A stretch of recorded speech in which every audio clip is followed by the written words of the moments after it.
Once again, welcome back to the religious segment of the show. ਅੱਜ ਅਸੀਂ ਇਸ segment ਦੇ ਵਿੱਚ ਗੱਲਬਾਤ ਕਰਾਂਗੇ ਭਰੂਣ ਹੱਤਿਆ ਦੇ ਉੱਪਰ। ਇੱਕ ਪਾਸੇ ਅਸੀਂ ਦੇਖਿਆ ਜਾਵੇ ਤੇ ਔਰਤ ਨੂੰ ਕਾਫੀ ਅਸੀਂ ਉੱਚਾ ਦਰਜਾ ਦਿੰਨੇ ਆ। ਜਿਹੜੀ ਪ੍ਰਾਈਮ ਮਿਨਿਸਟਰ ਹੈ ਉਹ ਵੀ ਇੱਕ ਔਰਤ ਹੈਗੀ ਹੈ, ਬਟ ਅਜੀ ਅਸੀਂ 21ਵੀਂ ਸਦੀ ਦੇ ਵਿੱਚ ਪਹੁੰਚ ਚੁੱਕੇ ਹਾਂ, ਪਰ ਫਿਰ ਵੀ ਜਿਹੜੀ ਇਹ ਭਰੂਣ ਹੱਤਿਆ ਹੈ ਇਹ ਉੱਥੇ ਦੀ ਉੱਥੇ ਹੈ, ਇਹ ਸਮੱਸਿਆ ਖਤਮ ਨਹੀਂ ਹੋਈ। आओ इस बारे होर जानकारी लिए साडे अज दे मेहमान सुखदेव सिंह जी कोलों। वाहिगुरू जी का खालसा वाहिगुरू जी की फतेह। भाई साहब जी तुसी थोड़ी जी सानू होर जानकारी दोगे कि ये भरूण हत्या हुंदी की है, ताकि साडे जिहड़े दर्शक ने वो जाणू हो सकन इस बारे। देखो जी, मैं जे थोड़ा जिहा पिछोकड़ तुहाडे नाल साझा करां जी, तां इस संसार दे विच इस संसार नूं चलाउण दे लई परमात्मा ने दंपति बनाई। दंपति आपां कहने आ जिस नूं औरत अते मर्द। इस दे नाल समाज बनदा, इस दे नाल सोसाइटी बनदी, इस दे नाल रिश्तेदार बनदी, इस दे नाल संसार चलदा जी। और लंबे समय तो ये जिहड़ा नाता सी जिस पद्धर दे उत्ते पक्का होना चाहिदा सी वो पक्का नहीं होया, क्योंकि जदों नींह ही पक्की नहीं होई ते आपां उहदे उत्ते बिल्डिंग किवें उसार सकदे आ जी। क्योंकि जिहड़ी औरत अते मर्द की सांझ सी, उस सांझ बाबत मैं जे तुहानूं इतिहास के पिछले पन्नियां की गल सुणावां, जिहदे विच भाई गुरदास जी होए जिन्हां ने साहिब श्री गुरु ग्रंथ साहिब जी नूं लिखिया। उन्हां दी वारां दे विच उन्हां ने इस गल दा जिक्र कीता कि मर्द अते औरत दा नाता की सी जी। वो कहंदे इस्त्री पुरखे दाम हित भावें आए कथाऊं जाए।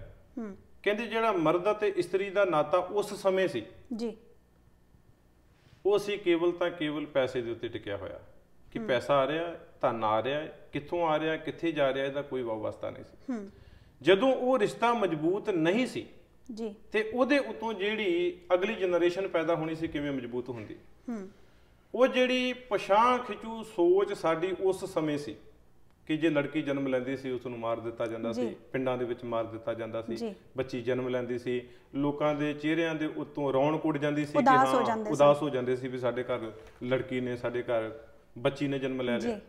ਇਹ ਜਿਹੜੀ ਬਿਮਾਰੀ ਇਹ ਸਦੀਆਂ ਤੋਂ ਚੱਲਦੀ ਆ ਰਹੀ ਹੈ ਜੀ। ਵਿਗਿਆਨ ਨੇ ਤਰੱਕੀ ਕੀਤੀ, ਪਹਿਲਾਂ ਤਾਂ ਬੱਚੀ ਜਨਮ ਲੈਂਦੀ ਸੀ ਫਿਰ ਮਾਰਦੇ ਸੀ, ਫਿਰ ਵਿਗਿਆਨ ਨੇ ਜਿਹੜੀ ਤਰੱਕੀ ਕੀਤੀ ਉਹਨੂੰ ਅਸੀਂ ਬਹੁਤ ਮਿਸਯੂਜ਼ ਕੀਤਾ ਜੀ, ਉਹਦੀ ਦੁਰਵਰਤੋਂ ਕੀਤੀ ਕਿ ਅੱਜ ਜਦੋਂ ਬੱਚੀ औरत दे पेट दे विच हुंदी है तो स्कैन करके देख ले पता लग जांदा है कि की है ते उस नूं जन्म तो पहला ही मार दिता जांदा जी।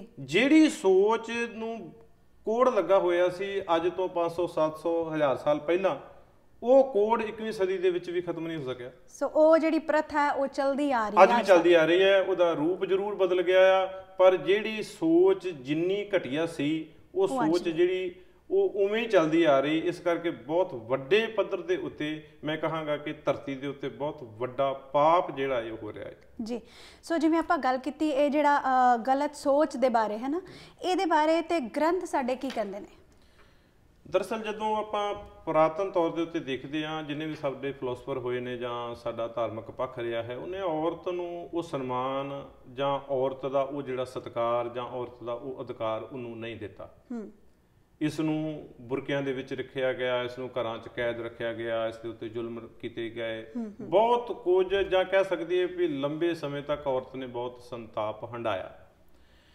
इन्हां दे बाबत जिहड़ी आवाज़ उठाई है सब तो वड्डे पद्धर दे उत्ते गुरु नानक देव जी ने उठाई और बड़े वधिया ढंग दे नाल उन्हां ने लोकां नूं समझाया कि जदों हर एक नाता हर एक सांझ जिहड़ी है वो औरत तो बगैर अगे चलदी नहीं ते संसार दे विच वो औरत चाहे एक बच्ची है, चाहे एक भैन है, चाहे एक माँ है, चाहे एक पत्नी है, एक औरत दे किन्ने रूप ने ते उन्हां रूपां दा जिहड़ा पहिलां तां सत्कार उहनूं मिलना चाहीदा सी नहीं सी मिल रहा। समाज दे विच उहनां नूं दुरकारिया जांदा गया, उहनां नूं मारिया जांदा, उहनां नूं कैद कीता। अज भी है जी, अज भी कुछ देश ऐसे है जिथे औरत नूं कोई आज़ादी नहीं है जी, और इस तरह का व्यवहार किया जाता है कि इंसानियत शर्मसार हो जाती है कि लोग इंसान ने।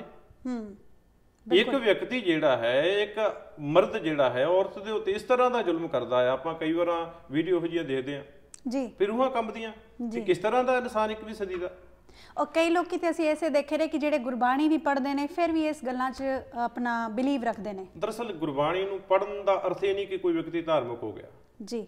ਗੁਰਬਾਣੀ ਨੂੰ ਪੜ੍ਹਨ ਦੇ ਨਾਲ, ਗੁਰਬਾਣੀ ਨੂੰ ਕੇਵਲ ਤਾਂ ਕੇਵਲ ਦੇਖ ਲੈਣ ਦੇ ਨਾਲ ਬੰਦਾ ਧਰਮੀ ਨਹੀਂ ਹੁੰਦਾ ਜੀ। ਗੁਰਬਾਣੀ ਜਿਹੜੀ ਆ ਇਹ ਸਾਡੀ ਸੋਚ ਨੂੰ ਬਦਲਦੀ ਹੈ। ਗੁਰਬਾਣੀ ਨੂੰ ਪੜ੍ਹ ਕੇ ਗੁਰਬਾਣੀ ਨੂੰ ਵਿਚਾਰਨਾ ਪਵੇਗਾ ਕਿ ਗੁਰਬਾਣੀ ਨੇ ਕਿਹਾ ਕੀ ਜੀ। ਇੱਕ ਸੰਤਾਪ ਰਿਹਾ ਸਾਡਾ ਕਿ ਅਸੀਂ ਧਾਰਮਿਕ ਗ੍ਰੰਥਾਂ ਦੇ ਵਿੱਚ ਜੋ ਸਿਧਾਂਤ ਸੀ ਬਾਹਰ ਕੱਢੇ ਹੀ ਨਹੀਂ। ਅਸੀਂ ਤੇ ਜਾਣੇ ਗੁਰਦੁਆਰੇ ਜਾ ਕੇ ਮੱਥਾ ਟੇਕਿਆ, ਪਰਿਕਰਮਾ ਕੀਤੀ, ਪ੍ਰਸ਼ਾਦ ਲਾਇਆ ਤੇ ਲੰਗਰ ਛਕਿਆ ਤੇ ਘਰ ਆ ਗਏ। ਜਦੋਂ ਕਿਸੇ ਫੰਕਸ਼ਨ ਦੇ ਉੱਤੇ ਜਾਂਦੇ ਉਦੋਂ ਵੀ ਸਾਡੀ ਇਹ ਗੱਲ ਹੁੰਦੀ ਹੈ ਜੀ। ਗੁਰੂ ਸਾਹਿਬ ਜੀ ਨੇ ਜਿਹੜੀ ਗੱਲ ਤੁਸੀਂ ਪਹਿਲਾਂ ਕਹੀ ਸੀ ਕਿ ਔਰਤ ਦਾ ਸਤਿਕਾਰ, ਜਿਹੜਾ ਮੈਂ ਕਿਹਾ ਸੀ ਗੁਰੂ ਨਾਨਕ ਦੇਵ ਜੀ ਨੇ, ਉਹਨਾਂ ਨੇ ਗੁਰਬਾਣੀ ਦੇ ਵਿੱਚ ਆਪਾਂ ਜਦੋਂ ਆਸਰੀ ਵਾਰ ਪੜ੍ਹਦੇ ਆ ਉਹਦੇ ਵਿੱਚ ਆਸਾ ਰਾਗ ਦੇ ਵਿੱਚ ਗੁਰੂ ਸਾਹਿਬ ਜੀ ਨੇ ਬਹੁਤ ਵਧੀਆ ਕਿਰਪਾ ਕੀਤੀ। ਉਹ ਕਹਿੰਦੇ ਕਿ ਭੰਡ ਜੰਮੀਏ, ਭੰਡ ਨਿੰਮੀਏ, ਭੰਡ ਮੰਗਣ ਵੇ ਆਓ, ਭੰਡੋਂ ਹੋਵੇ ਦੋਸਤੀ, ਭੰਡੋਂ ਚੱਲੇ ਰਾਓ, ਭੰਡ ਮੂਆ, ਭੰਡ ਭਾਲੀਏ, ਭੰਡ ਹੋਵੇ ਬੰਦਾਨ, ਸੋ ਕਿਉਂ ਮੰਦਾ ਆਖੀਏ ਜਿਸ ਜੰਮੇ ਰਾਜਾਨ। ਹਾਂਜੀ। ਭੰਡ ਦਾ ਅਰਥ ਹੈ ਇਸਤਰੀ। ਭਾਈ ਵੀਰ ਸਿੰਘ ਜੀ ਨੇ ਇਹਦੇ ਅਰਥ ਕੀਤੇ ਨੇ ਆਪਣੇ ਕੋਸ਼ ਦੇ ਵਿੱਚ। ਭੰਡ ਦਾ ਅਰਥ ਹੁੰਦਾ ਇਸਤਰੀ। ਉਹ ਕਹਿੰਦੇ ਕਿ ਇਸ ਸੰਸਾਰ ਦੇ ਵਿੱਚ ਭੰਡ ਜੰਮੀਏ, ਭੰਡ ਨਿੰਮੀਏ, ਭੰਡ ਮੰਗਣ ਵੇ ਆਓ, ਕਿ ਔਰਤ ਤੋਂ ਹੀ ਸਾਡਾ ਜਨਮ ਹੋਇਆ, ਔਰਤ ਦੇ ਪੇਟ ਦੇ ਵਿੱਚ ਹੀ ਅਸੀਂ ਸਾਡਾ ਸਰੀਰ ਬਣਿਆ ਜੀ, ਉਹਦੇ ਨਾਲ ਹੀ ਸਾਡੀ ਕੁੜਮਾਈ ਹੋਈ, ਉਹਦੇ ਨਾਲ ਹੀ ਸਾਡਾ ਵਿਆਹ ਹੋਇਆ ਜੀ, ਇੱਕ ਔਰਤ ਹੀ ਹੈ ਨਾ ਜੀ। ਉਹ ਕਹਿੰਦੇ ਕਿ ਇਸ ਸੰਸਾਰ ਦੇ ਵਿੱਚ ਔਰਤ ਦੇ ਨਾਲ ਹੀ ਸਾਰੇ ਦੇ ਸਾਰੇ ਸੰਬੰਧ ਬਣਦੇ ਨੇ। ਜਿਹੜੀ ਸਾਡੇ ਸੰਸਾਰ ਦੇ ਵਿੱਚ ਆਪਾਂ ਕਹਿੰਦੇ ਹਾਂ ਦਾਦਾ ਬਣ ਗਿਆ, ਨਾਨਾ ਬਣ ਗਿਆ, ਜਿੰਨੇ ਰਿਸ਼ਤੇ ਬਣਦੇ ਨੇ ਔਰਤ ਕਰਕੇ ਬਣਦੇ ਨੇ। ਗੁਰੂ ਸਾਹਿਬ ਕਹਿੰਦੇ ਕਿ ਔਰਤ ਕਰਕੇ ਤੇਰੇ ਨਾਤੇ ਬਣ ਰਹੇ ਨੇ। ਔਰਤ ਦੇ ਨਾਲ ਹੀ ਇਹ ਸੰਸਾਰ ਜਗਤ ਦੀ ਉਤਪਤੀ ਚੱਲ ਰਹੀ ਹੈ ਜੀ। ਅਗਰ ਔਰਤ ਮਰ ਜਾਂਦੀ ਹੈ ਤੇ ਵਿਅਕਤੀ ਜਿਹੜਾ ਹੈ ਦੂਜੀ ਔਰਤ ਦੀ ਭਾਲ ਕਰਦਾ ਹੈ। ਭੰਡ ਮੂਆ, ਭੰਡ ਭਾਲੀਏ, ਭੰਡ ਹੋਵੇ ਬੰਦਾਨ, ਜਿੰਨੇ ਵੀ ਸੰਬੰਧ ਤੁਹਾਡੇ ਔਰਤ ਦੇ ਨਾਲ ਹੈ। ਤੇ ਜਦੋਂ ਗੁਰੂ ਸਾਹਿਬ ਕਹਿੰਦਾ ਕਿ ਸਾਰੇ ਹੀ ਜਿਹੜੇ ਸੰਬੰਧ ਤੁਹਾਡੇ ਇੱਕ ਔਰਤ ਦੇ ਨਾਲ ਜੁੜੇ ਨੇ, ਤੇ ਤੁਸੀਂ ਫਿਰ ਉਸ ਨੂੰ ਮੰਦਾ ਕਿਉਂ ਕਹਿੰਦੇ ਹੋ? ਇਹਦੀ ਕੁੱਖ ਦੇ ਵਿੱਚੋਂ ਜਿੰਨੇ ਵੀ ਪੈਗੰਬਰ ਹੋਏ ਨੇ, ਹੁਣ ਗੁਰੂ ਨਾਨਕ ਦੇਵ ਜੀ ਨੂੰ ਜਨਮ ਦੇਣ ਵਾਲੀ ਵੀ ਇੱਕ ਮਾਂ, ਇੱਕ ਔਰਤ ਹੈ ਜੀ। ਮੁਹੰਮਦ ਸਾਹਿਬ ਨੂੰ ਜਨਮ ਦੇਣ ਵਾਲੀ ਵੀ ਇੱਕ ਮਾਂ ਹੈ, ਈਸਾ ਜੀ ਨੂੰ ਜਨਮ ਦੇਣ ਵਾਲੀ ਇੱਕ ਮਾਂ ਹੈ। ਜੇ ਏਡੇ ਏਡੇ ਪੈਗੰਬਰਾਂ ਨੂੰ ਜਨਮ ਦੇਣ ਵਾਲੀ ਇੱਕ ਮਾਂ ਹੈ, ਗੁਰੂ ਗੋਬਿੰਦ ਸਿੰਘ ਜੀ ਬਹਾਦਰਾਂ ਤੇ ਸੂਰਬੀਰ ਸ਼ਾਹੇ ਸ਼ਹਿਨਸ਼ਾਹ, ਉਹਨਾਂ ਨੂੰ ਜਨਮ ਦੇਣ ਵਾਲੀ ਇੱਕ ਮਾਂ ਹੈ। ਭਗਤ ਸਾਹਿਬਾਨ ਹੋਏ, ਉਹਨਾਂ ਨੂੰ ਆਖਰ ਜਿੰਨੇ ਵੀ ਗੁਰੂ ਹੋਏ ਨੇ, ਪੀਰ ਹੋਏ ਨੇ, ਪੈਗੰਬਰ ਹੋਏ, ਉਹਨਾਂ ਨੂੰ ਜਨਮ ਤੇ ਮਾਂ ਨੇ ਦਿੱਤਾ ਹੈ ਨਾ, ਔਰਤ ਹੀ ਹੈਗੀ ਹੈ, ਔਰਤ ਹੀ ਹੈ। ਤੇ ਜੇ ਔਰਤ ਹੀ ਗੁਰੂ ਸਾਹਿਬ ਕਹਿੰਦੇ ਨੇ ਕਿ ਜਨਮ ਦੇ ਰਹੀ ਹੈ, ਤੇ ਫਿਰ ਉਸ ਨੂੰ ਮੰਦਾ ਕਿਉਂ ਆਖਿਆ ਜਾ ਰਿਹਾ, ਉਹਨੂੰ ਮਾਰਿਆ ਕਿਉਂ ਜਾ ਰਿਹਾ, ਉੱਤੇ ਜ਼ੁਲਮ ਕਿਉਂ ਕੀਤੇ ਜਾ ਰਹੇ? ਸੋ ਅਸੀਂ ਦੇਖੀਏ ਕਿ ਜੇ ਆਪਾਂ ਕਹੀਏ ਕਿ ਔਰਤ ਹੀ ਇੱਕ ਜਨਨੀ ਹੈਗੀ ਹੈ, ਹਰ ਇੱਕ ਕੰਮ ਔਰਤ ਤੋਂ ਸ਼ੁਰੂ ਹੋ ਰਹੇ ਨੇ, ਪਰ ਫਿਰ ਵੀ ਜੇ ਅਸੀਂ ਅੱਜ 21ਵੀਂ ਸਦੀ ਦੇ ਵਿੱਚ ਪਹੁੰਚ ਚੁੱਕੇ ਹਾਂ, ਫਿਰ ਵੀ ਅਸੀਂ ਉਹ ਜਿਹੜਾ ਡਿਫਰੈਂਸ ਹੈ ਇੱਕ ਲੜਕਾ ਔਰ ਇੱਕ ਲੜਕੀ ਦੇ ਅੰਦਰ, ਉਹ ਫਿਰ ਵੀ ਦੇਖਣ ਨੂੰ ਮਿਲ ਰਿਹਾ ਹੈ। ਤੇ ਗ੍ਰੰਥਾਂ 'ਚ ਹੋਰ ਅਸੀਂ ਕਿਸ ਤਰ੍ਹਾਂ ਇਸ ਡਿਫਰੈਂਸ ਨੂੰ ਖਤਮ ਕਰ ਸਕਦੇ ਹਾਂ? ਗੁਰਬਾਣੀ ਦੇ ਵਿੱਚ ਕੀ ਵਿਚਾਰ ਹੈਗੇ ਨੇ? ਦਰਅਸਲ ਜਿਹੜੀ ਆਪਾਂ ਗੱਲ ਪਹਿਲਾਂ ਕੀਤੀ ਸੀ ਕਿ ਜਿਹੜੀ ਸੋਚ ਹੈ ਨਾ, ਉਹ ਸੋਚ ਜਿਹੜੀ ਸਾਡੀ ਨਹੀਂ ਬਦਲ ਰਹੀ। ਠੀਕ ਹੈ। ਸੋਚ ਜਿਹੜੀ ਸੀ ਲੰਬੇ ਸਮੇਂ ਤੋਂ ਸਾਡੀ ਨਾਲ ਦੀ ਨਾਲ ਤੁਰੀ ਆ ਰਹੀ ਹੈ। ਸਾਡਾ ਬਾਹਰੀ ਖਾਣ ਪੀਣ ਬਦਲ ਗਿਆ, ਸਾਡਾ ਰਹਿਣ ਸਹਿਣ ਬਦਲ ਗਿਆ, ਸਾਡੇ ਕੱਪੜੇ ਬਦਲ ਗਏ, ਬਾਹਰੀ ਚੀਜ਼ ਜਿਹੜੀ ਹੈ ਉਹ ਚੇਂਜ ਹੋ ਗਈ ਹੈ, ਸਾਡੀ ਸੋਚ ਤਾਂ ਚੇਂਜ ਹੀ ਨਹੀਂ ਹੋਈ। ਸੋ ਜਿਹੜੀ ਸੋਚ ਹੈ ਉਹ ਪੁਰਾਣੀ ਹੈ ਤੇ ਬੰਦੇ ਅਸੀਂ ਨਵੇਂ ਹੋ ਗਏ। ਹਾਂ, ਜਿਹੜੀ ਸੋਚ ਜਿਹੜੀ ਹੈ ਨਾ ਉਹ ਉਵੇਂ ਦੀ ਉਵੇਂ ਅੱਗੇ ਚੱਲਦੀ ਗਈ, ਜਿਸ ਕਰਕੇ ਇਹ ਜਿਹੜਾ ਅੰਤਰ ਸੀ ਮਿਟ ਨਹੀਂ ਰਿਹਾ ਜੀ। ਅੱਜ ਦੇ ਸਮਾਜ ਵਿੱਚ ਬਹੁਤ ਘੱਟ ਪਰਿਵਾਰ ਐਸੇ ਹੈ ਜਿਹੜੇ ਉਨੀ ਖੁਸ਼ੀ ਬੱਚੀ ਦੀ ਗੁਰੂ ਘਰਾਂ ਵਿੱਚ ਜਾ ਕੇ ਕਰਦੇ ਨੇ ਜਿੰਨੀ ਕਿ ਇੱਕ ਬੇਟੇ ਦੀ ਕਰਦੇ ਨੇ।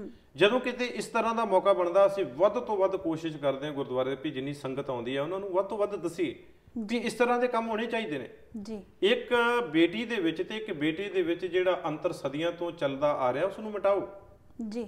ਉਨਾ ਹੀ ਸਤਿਕਾਰ, ਉਨਾ ਹੀ ਪਿਆਰ ਇੱਕ ਧੀ ਵੀ ਹੱਕ ਰੱਖਦੀ ਹੈ ਜਿੰਨੀ ਕਿ ਇੱਕ ਪੁੱਤਰ ਰੱਖਦਾ ਹੈ। ਪਰ ਇਹਦੇ ਲਈ ਜ਼ਰੂਰਤ ਹੈ ਸਭ ਤੋਂ ਜਿਹੜੀ ਗੱਲ ਤੁਸੀਂ ਕਹੀ ਸੋਚ ਦੀ, ਉਸ ਨੂੰ ਚੇਂਜ ਕਰਨ ਵਾਸਤੇ ਗੁਰਬਾਣੀ ਨੂੰ ਸਮਝਣਾ ਪਏਗਾ ਜੀ, ਗੁਰਬਾਣੀ ਨੂੰ ਪੜ੍ਹਨਾ ਪਏਗਾ। ਹੁਣ ਗੁਰਬਾਣੀ ਤੇ ਕਹਿੰਦੀ ਹੈ ਕਿ ਭਈ ਹਰ ਇੱਕ ਜੀਵ ਦਾ ਭਲਾ ਕਰੋ, ਈਵਨ ਕਿ ਪਸ਼ੂਆਂ ਪੰਛੀਆਂ ਦਾ ਵੀ ਭਲਾ ਕਰੋ।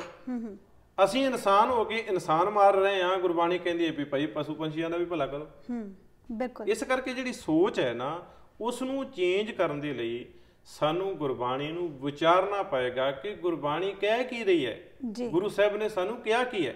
ਆਪਾਂ ਗੁਰਦੁਆਰੇ ਜਾਂਦੇ ਹਾਂ, ਕੀਰਤਨ ਸੁਣ ਲਿਆ, ਭਾਈ ਸਾਹਿਬ ਨੇ ਕੁਝ ਬੋਲਤਾ, ਉਹ ਸੁਣ ਕੇ ਆ ਗਏ ਜੀ। ਜਿੰਨਾ ਪਾਠ ਗੁਰਦੁਆਰੇ ਵਿੱਚ ਹੁੰਦਾ, ਜਿੰਨਾ ਕੀਰਤਨ ਹੁੰਦਾ, ਉਹਦੀ ਕਿੰਨੀ ਕੁ ਆਪਾਂ ਨੂੰ ਸਮਝ ਲੱਗਦੀ ਜੇ ਆਪਾਂ ਆਪਣੇ ਵੀ ਮਨ ਦੇ ਵਿੱਚ ਸੋਚ ਕੇ ਵੀ ਦੇਖੀਏ ਜੀ। ਸਾਡਾ ਸਿਰਫ ਇੰਨਾ ਕੁ ਕੰਮ ਹੁੰਦਾ ਕਿ ਵੀ ਕਿਸੇ ਨੇ ਫੰਕਸ਼ਨ ਤੇ ਬੁਲਾਇਆ, ਅਸੀਂ ਗੁਰਦੁਆਰੇ ਗਏ, ਮੱਥਾ ਟੇਕਿਆ, ਲੰਗਰ ਛਕਿਆ ਤੇ ਵਾਪਸ ਆ ਗਏ ਜੀ। ਗੁਰਬਾਣੀ ਨੇ ਕੀ ਕਿਹਾ, ਗੁਰੂ ਗ੍ਰੰਥ ਸਾਹਿਬ ਜੀ ਦੇ ਵਿੱਚ ਕੀ ਸਿਧਾਂਤ ਨੇ, ਜੀਵਨ ਨੂੰ ਜਿਉਣ ਦਾ ਕੀ ਗੁਰੂ ਸਾਹਿਬ ਨੇ ਉਪਦੇਸ਼ ਦਿੱਤਾ, ਉਹਦੇ ਤੋਂ ਅਸੀਂ ਬਹੁਤ ਪਿੱਛੇ ਰਹਿ ਗਏ ਹਾਂ। ਅਸੀਂ ਉਸ ਸਿਧਾਂਤ ਨੂੰ ਖੋਲ ਹੀ ਨਹੀਂ ਸਕੇ, ਪ੍ਰਚਾਰ ਹੀ ਨਹੀਂ ਸਕੇ ਤੇ ਨਾ ਅਸੀਂ ਸੁਣ ਸਕੇ।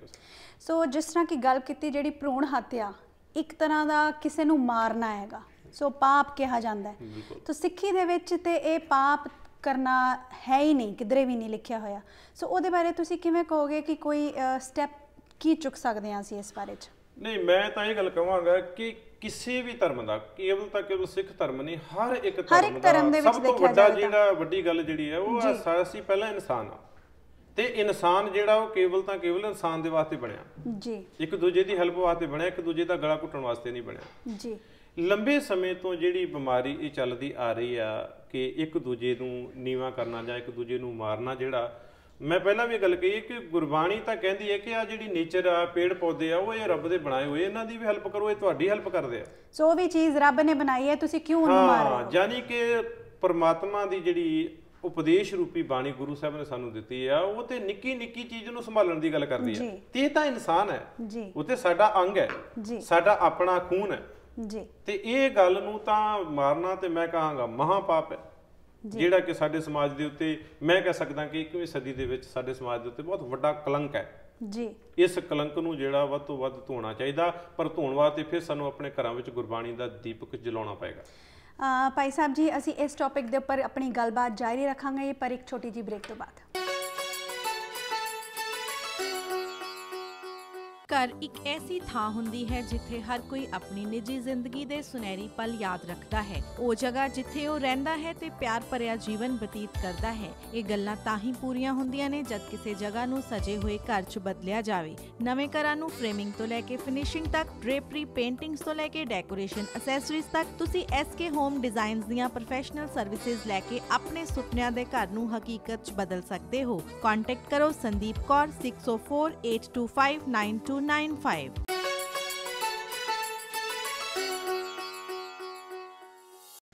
ਬ੍ਰੇਕ ਤੋਂ ਜਾਣ ਤੋਂ ਪਹਿਲਾਂ ਅਸੀਂ ਗੱਲਬਾਤ ਕਰ ਰਹੇ ਸਾਂ ਭਰੂਣ ਹੱਤਿਆ ਦੇ ਉੱਪਰ ਕਿ ਕਿਵੇਂ ਇਹ ਜਿਹੜੀ ਭਰੂਣ ਹੱਤਿਆ ਹੈ ਸਾਡੇ ਸਮਾਜ ਦੇ ਉੱਪਰ ਕਲੰਕ ਬਣ ਗਈ ਹੈ। ਆਓ ਇਸ ਸੰਬੰਧੀ ਹੋਰ ਜਾਣਕਾਰੀ ਲਈਏ ਭਾਈ ਸੁਖਦੇਵ ਸਿੰਘ ਜੀ ਤੋਂ।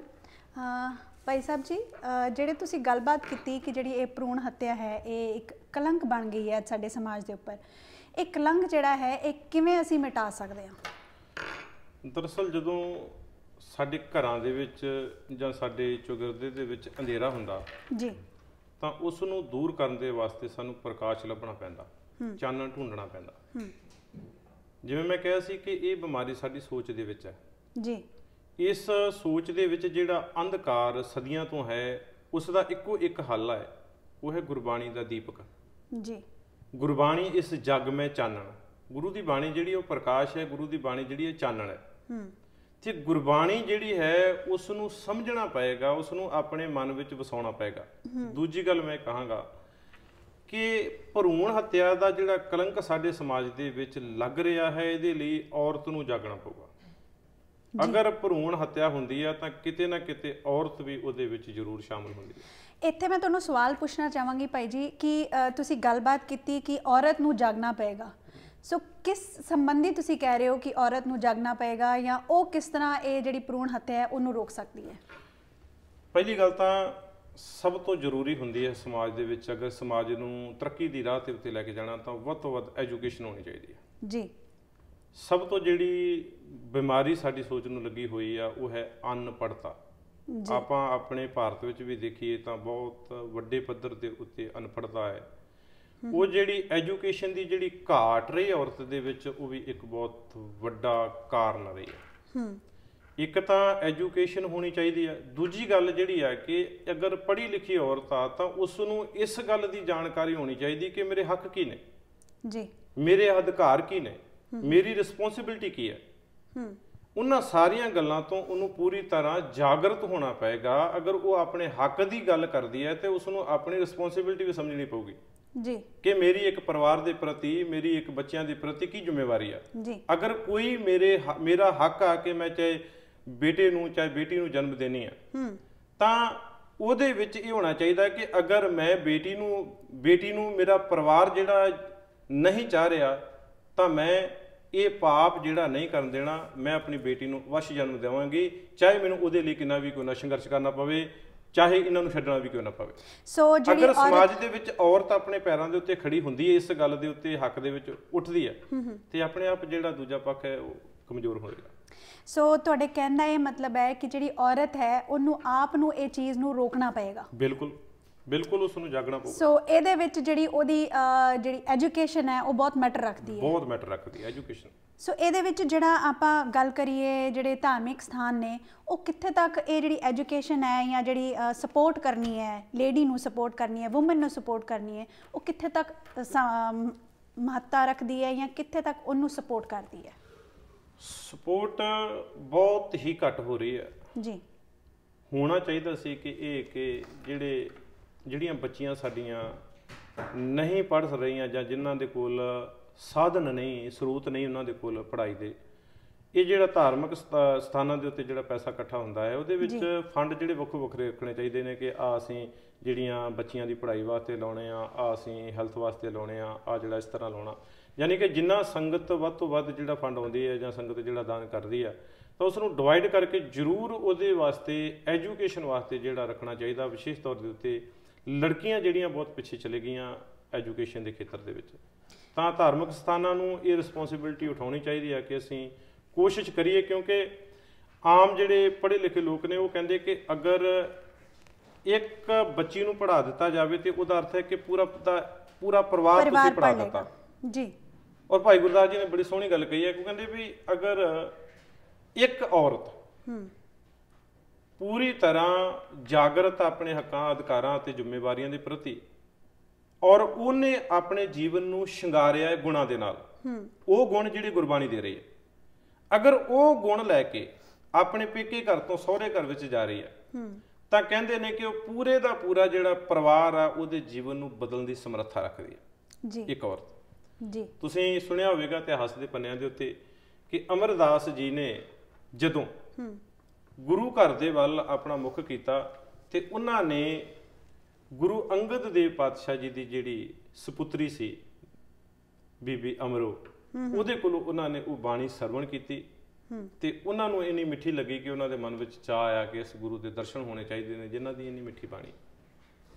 ਮੇਰੇ ਕਹਿਣ ਤੋਂ ਭਾਵ ਕਿ ਇੱਕ ਔਰਤ ਜਿਹੜੀ ਹੈ, ਅਗਰ ਉਹਦੇ ਕੋਲ ਐਜੂਕੇਸ਼ਨ ਹੈ ਜੀ, ਉਹਦੇ ਕੋਲ ਗੁਣਾਂ ਦਾ ਸ਼ਿੰਗਾਰ ਹੈ ਜੀ, ਔਰ ਉਹ ਪੂਰੀ ਤਰ੍ਹਾਂ ਜਾਗਰਤ ਹੈ, ਤੇ ਉਹ ਪੂਰੇ ਦੇ ਪੂਰੇ ਸਮਾਜ ਨੂੰ ਬਦਲਣ ਦੀ ਸਮਰੱਥਾ ਰੱਖਦੀ ਹੈ, ਕਿਉਂਕਿ ਕ੍ਰਾਂਤੀ ਹਮੇਸ਼ਾ ਇੱਕ ਥਾਂ ਤੋਂ ਉੱਠਦੀ ਹੁੰਦੀ ਹੈ।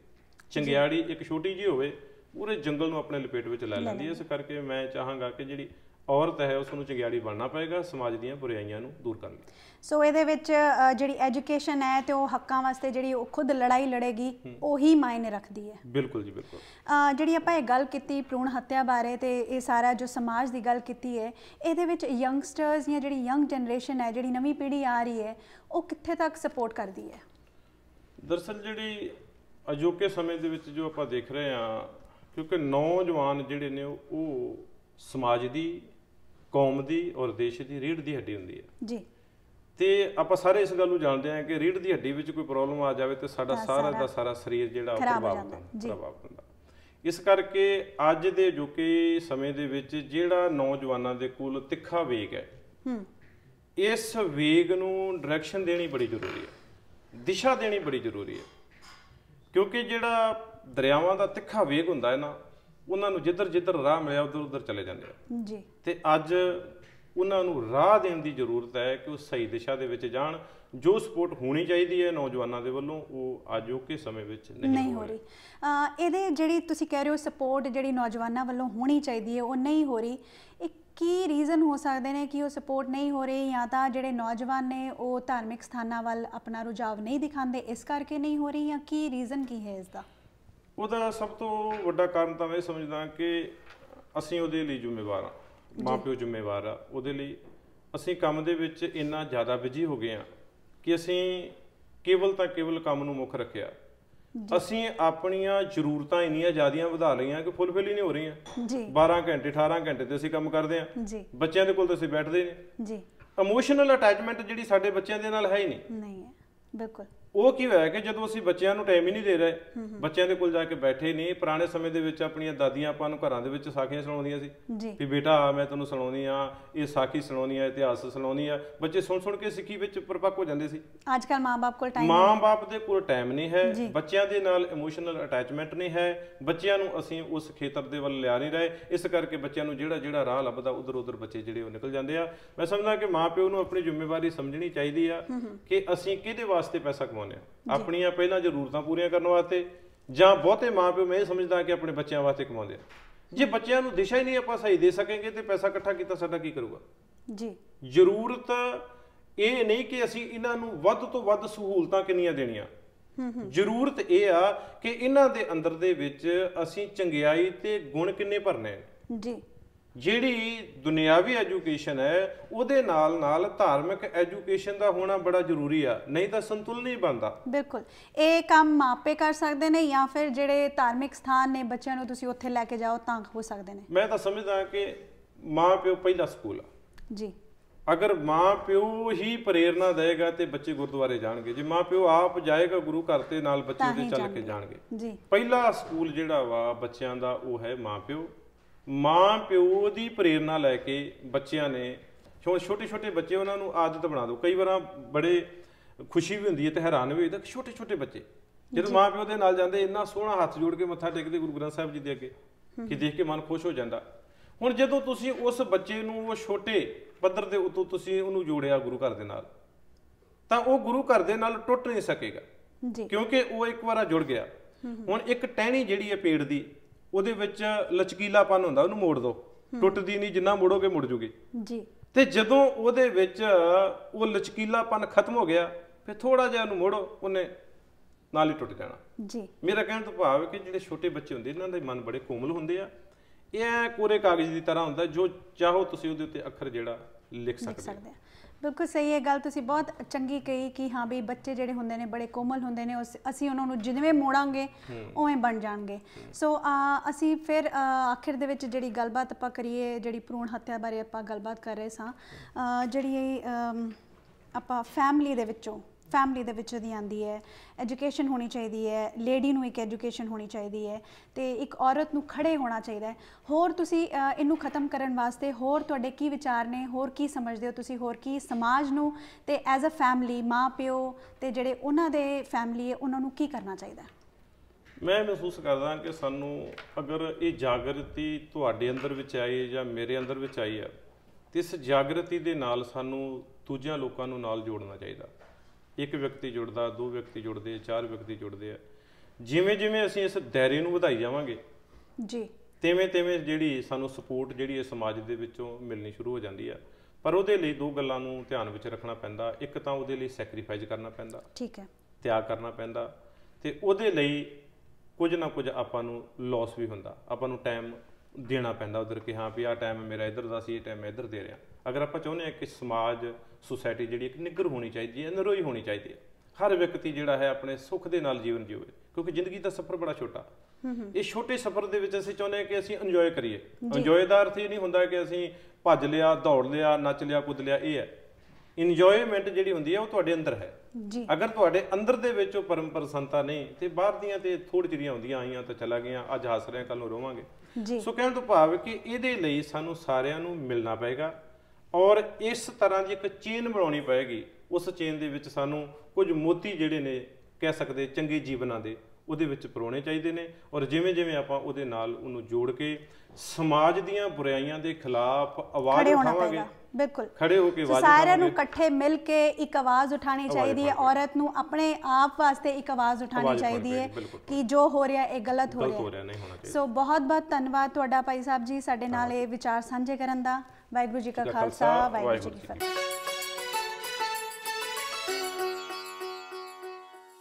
ਤੇ ਇਸ ਦੇ ਨਾਲ ਹੀ ਕਰਦੇ ਹਾਂ ਜੀ ਅੱਜ ਦੇ ਇਸ ਪ੍ਰੋਗਰਾਮ ਦੀ ਇੱਥੇ ਹੀ ਸਮਾਪਤੀ ਫੀਡਬੈਕ ਜ਼ਰੂਰ ਦੇਣਾ 604 603 7555 ਜਾਂ ਫਿਰ ਈਮੇਲ ਰਾਹੀਂ ਵੀ ਸੰਪਰਕ ਕਰ ਸਕਦੇ ਹੋ harpreetsingh@gmail.com ਲੈਣਾ ਆ ਗਿਆ ਫਿਰ ਮੁਲਾਕਾਤ ਕਰਾਂਗੇ ਤਦ ਤੱਕ ਗੁੱਡ ਬਾਏ